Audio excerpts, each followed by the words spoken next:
Shalom Pak Bambang, saya mau izin bertanya. Benarkah Yesus lahir di kandang? Mohon pencerahannya.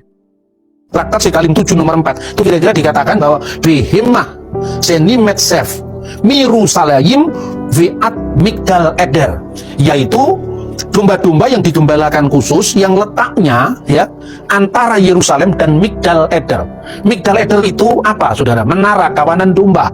Itu dikaitkan dengan Rahel yang menangisi anak-anaknya, karena dalam sumber-sumber Yahudi itu ketika Rahel melahirkan putranya Benyamin, dia meninggal, maka ada jerit tangis di Rama, Rahel menangisi anak-anaknya, yang kemudian dicatat dalam Injil Matius. Tapi juga dalam sastra Yahudi itu disebutkan ketika bangsa Yehuda di Yerusalem itu dibuang ke pembuangan, mereka lewat makamnya Rahel. Lalu Rahel di Firdaus menangis berdoa pada Tuhan, kasihanilah anak-anakku karena dia menangisi anak-anaknya yang sedang. Lalu Tuhan berfirman, ini artinya bukan kita buku yang non Alkitab, tidak, tapi artinya bagaimana caranya orang setempat, budaya setempat itu dapat di orang yang memahami Alkitab, kan? Dia mengatakan kira-kira, kalau bukan karena engkau wahai Rahel, dosa-dosa Israel terlalu besar, aku tidak mengampuni, tetapi karena engkau aku akan mengampuni dan menebus umatku Yahudi. Tapi tidak sekarang, tapi nanti. Kapan? Saat Mesiha Raja Mesias itu datang. Makanya, wahai menara kawanan domba, dalam tafsiran Yahudi yang disebutkan dalam nubuat Mika pasal 4-8 itu dibaca wahai Raja Mesias yang akan datang. Lalu Targum itu terjemahan Alkitab dalam bahasa Aram yang dipakai oleh orang Yahudi, Targum Yonatan, itu dikatakan di Migdal Eder Raja Mesias akan menyatakan dirinya. Makanya di Padang Gembala itulah yang oleh sejarawan gereja bernama Eusebius dari Kaisaria yang pernah berkunjung ke tempat ini, ya, artinya pernah berkunjung ke Padang Gembala. Letak persisnya belum diidentifikasi, tapi kira-kira dekat-dekat sini, karena ini Bethlehem tidak terlalu luas, kita bisa dengan mudah mengidentifikasi. Begitu ada gereja abad keempat di situ pernah berdiri, gereja Ortodok Yunani, gereja Bizantium, berarti masyarakat mengetahui itu tempat yang penting. Kedua, ketika Hadrianus menumpas perang masuk Yahudi Nosrim, Yahudi yang percaya pada Yesua dari Nazaret, yang dikenal orang-orang Kristiani, Yahudi Kristiani, semua dilecehkan, termasuk Golgota yang tadi pagi kita kunjungi. Itu dipasang patungnya Jupiter, patungnya dewa-dewa Yunani. Kemudian juga di Bethlehem tadi dirusak. Karena tempat itu, kenapa dirusak oleh Hadrianus? Karena tempat itu dikunjungi oleh orang Kristen. Kenapa dikunjungi oleh orang Kristen? Karena itu Grotto Nativity atau gua kelahiran Yesus.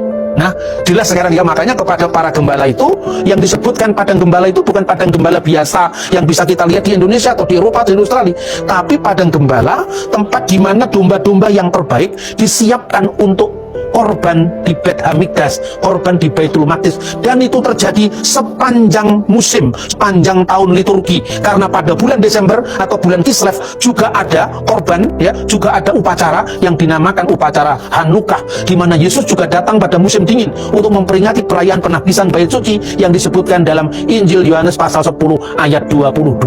Maka dan demikian jelas bahwa para gembala itu setelah dia menerima kabar gembira, hari ini telah bagimu juru selamat Kristus Tuhan di kota Daud, maka dia pergi ke palungan tadi.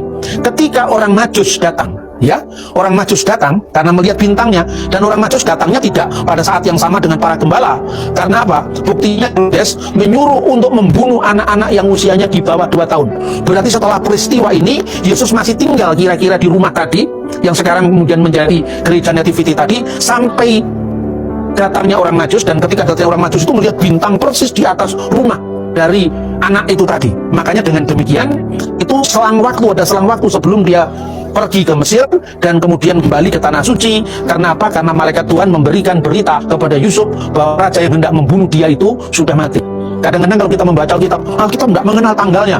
Ya, Anda tidak bisa membaca saja. Memang Alkitab tidak mengatakan kapan Herodes mati. Tapi Yosefus mencatat. Yosefus itu ahli sejarah Yahudi yang menulis pada abad pertama Masehi bahwa Herodes itu wafat pada saat terjadinya gerhana bulan. Dan secara astronomi gerhana bulan itu bisa dideteksi. Gerhana bulan kira-kira terjadi tahun 4 sebelum tahun sekarang, tahun Masehi, atau tahun 1 sebelum Masehi. Maka di gereja Koptik orang bisa menghitung berapa lama keluarga Kudus tinggal di Mesir. Dan ketika dia mau kembali saat setelah tahun 1 sebelum Masehi tadi, dia datang ke sini.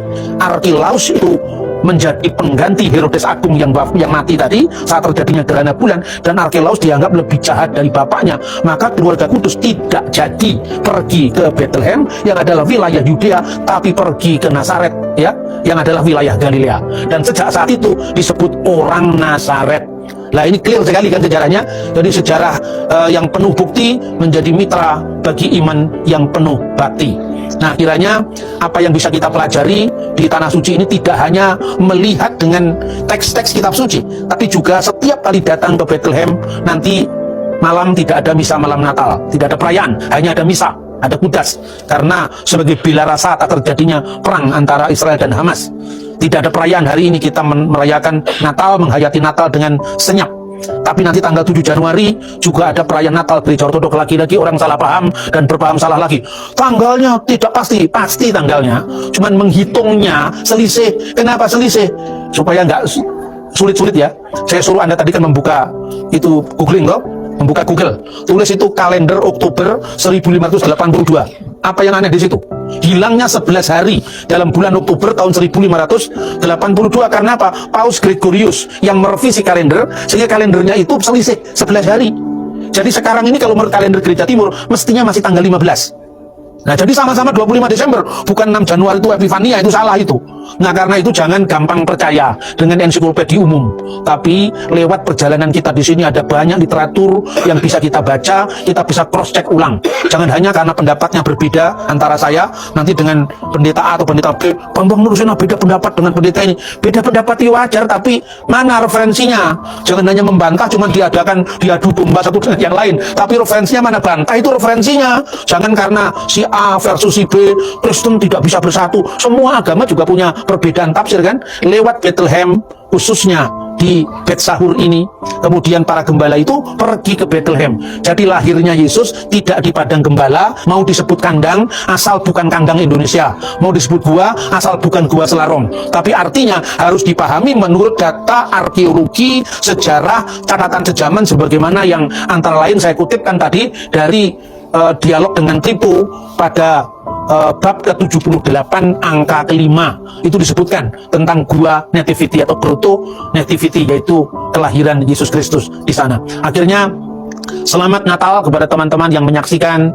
Oke Pak Bambang, penjelasan Anda sangat mencerahkan dan menguatkan iman kami. Terima kasih, Tuhan Yesus memberkati.